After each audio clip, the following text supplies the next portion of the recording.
గరుడ వారధిపై సూచిక బోర్డులు ఏర్పాటు చేసి డివైడర్ల మధ్య మొక్కలు నాటి పచ్చదనం పెంచి చక్కగా నిర్వహణ చేయాలని స్మార్ట్ సిటీ మేనేజింగ్ డైరెక్టర్ నగరపాలక సంస్థ commissioner N Maurya smart city అధికారుల్ని ఆప్కాన్ సంస్థ ప్రతినిధుల్ని ఆదేశించారు. స్మార్ట్ సిటీ ప్రాజెక్టుల్లో భాగంగా నగరంలో జరుగుతున్న అభివృద్ధి పనుల పురోగతిపై గురువారం అధికారులు ఆయా సంస్థల ప్రతినిధులతో మేనేజింగ్ డైరెక్టర్ సమీక్షా సమావేశం నిర్వహించారు.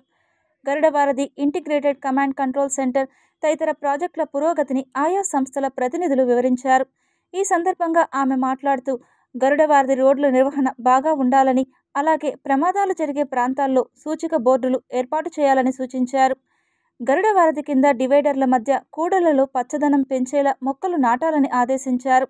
ఇంటిగ్రేటెడ్ కమాండ్ కంట్రోల్ సెంటర్ పనులు త్వరగా పూర్తి చేయాలన్నారు. నగరంలో ఏర్పాటు చేస్తున్న సీసీ కెమెరాల పనులు డిసెంబర్ నెలలోపు పూర్తి చేయాలని ఆదేశించారు. ఈ సమావేశంలో deputy commissioner Amarayya, smart city GM Chandramouli, superintendent engineer Shyam Sundar, EE Ravi, DCP Khan, డిఈలు రాజు, శిల్ప, ఏసీపీలు మూర్తి, మధు, ఉద్యానవన శాఖాధికారి హరికృష్ణ తదితరులు పాల్గొన్నారు.